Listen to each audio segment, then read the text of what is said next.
Je m'appelle Emily. J'ai 31 ans et ce que je m'apprête à avouer vit en moi comme une blessure silencieuse. Vous est-il déjà arrivé de regarder votre propre vie sans la reconnaître?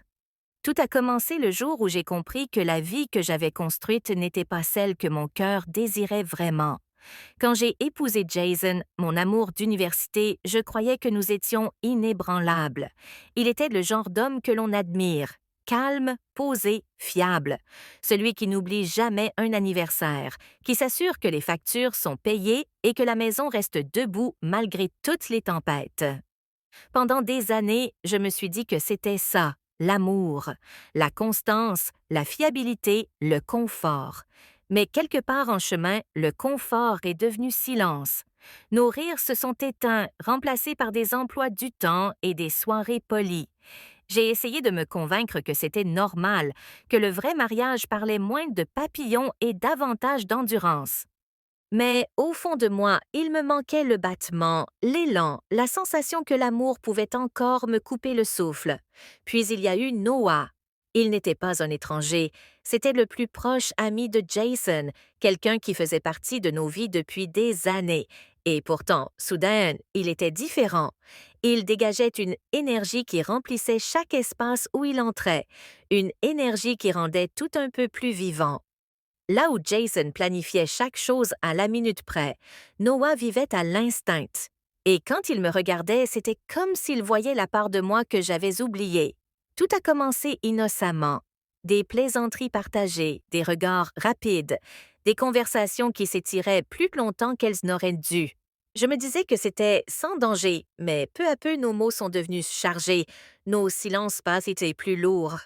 Chaque fois qu'il passait, mon cœur me trahissait, s'emballant d'une manière que je ne pouvais pas contrôler. Mais que se passe-t-il lorsqu'un seul instant change tout? Un soir, alors que Jason était en déplacement, la frontière entre l'amitié et autre chose a disparu. Un regard s'est attardé, un souffle s'est suspendu, et dans cet instant unique, l'air était électrique, dangereux. J'aurais pu reculer, j'aurais dû, mais je ne l'ai pas fait. Quand cela s'est produit, ce n'était pas seulement du désir, c'était une libération. Des années de désir silencieux ont éclaté d'un seul coup. La culpabilité a été immédiate, vive. Mais en dessous, il y avait quelque chose que je ne pouvais pas nier, une part de moi qui s'éveillait après des années de sommeil. Après coup, je me suis regardée dans le miroir, cherchant la femme que j'étais avant cette nuit-là. Elle avait disparu. Celle qui me faisait face était à la fois terrifiée et vivante. Je me suis dit que c'était une, brun profond et sourit. Tu es magnifique, au fait. Je ris un peu trop vite. Cette vieille robe n'est pas d'accord. Non, sérieusement, dit-il en buvant une gorgée. Tu l'as toujours. Les mots restèrent entre nous comme de la fumée. Une fumée douce et dangereuse. Nous nous assîmes dans le salon. Je croisai les jambes, soudain consciente de l'ampleur de ma robe. Les yeux de Jake glissèrent une seule fois vers ma cuisse nue avant qu'il ne détourne poliment le regard. Je me raclai la gorge. Alors, comment vont les cours? Ennuyeux, répondit-il avec un sourire. Je préférerais faire quelque chose de mes mains. J'avalais difficilement ma salive. L'air changea. Peut-être que je me faisais des idées. Peut-être que ce n'était que mes pensées folles. Mais je le sentais. Je pris une autre gorgée de citronnade, essayant de garder un ton léger. Tu es doué avec les outils, non? Oui, j'aide parfois mon oncle pour des travaux de plomberie. Et comme ça, une idée s'insinua dans mon esprit. Innocente en apparence, mais teintée de quelque chose de plus sombre. Ma douche fait des siennes, dis-je. Faible pression et je déteste l'eau froide. Tu pourrais jeter un œil? Il se redressa aussitôt. Si tu n'es pas pressé. Il sourit. Montre-moi. Je le conduisis à la salle de bain. Ma robe bougeait à chaque pas, et je ne pris même pas la peine de la remettre en place. Il s'agenouilla près de la baignoire, tourna les robinets, vérifia les tuyaux. Je me tins derrière lui, observant les muscles de son dos bouger sous le tissu fin. Il y a une fuite ici, dit-il en se penchant davantage. Il faudra sûrement remplacer un joint. Ça peut se réparer? Oui, il faudra peut-être passer à la quincaillerie. Je m'accroupis à côté de lui, plus près que nécessaire, et maintenant, des bougies, mon vin préféré, la chanson de notre mariage en fond sonore. Mais pendant qu'il parlait, je n'entendais qu'Adam, sa voix, son rire, ces mots qui résonnaient dans ma tête.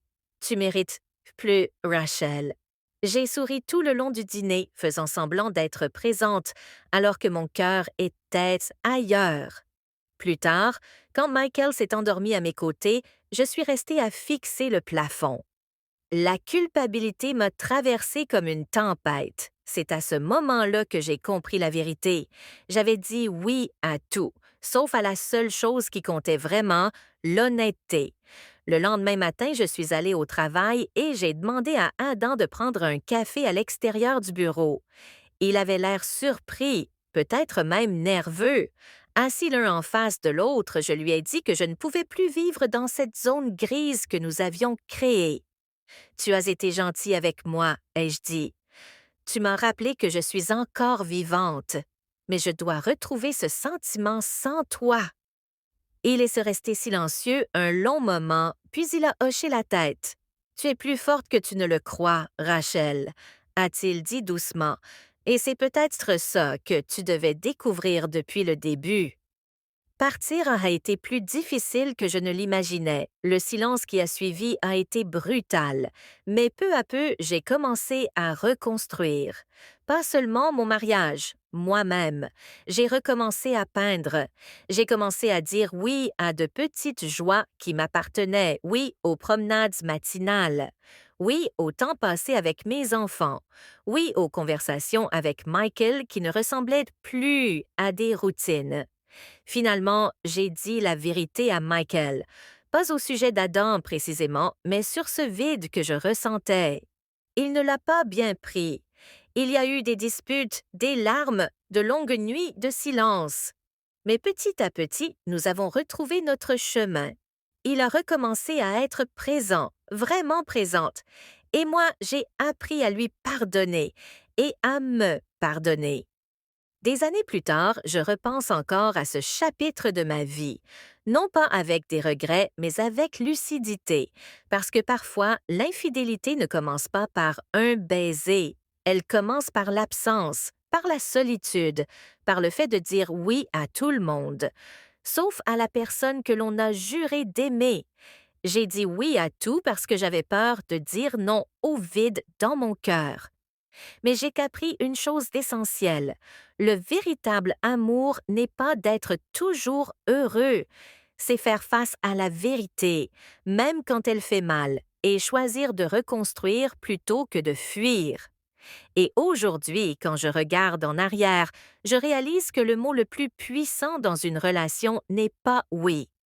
Parce que dire non aux mauvaises choses, c'est la seule façon de dire enfin oui aux bonnes.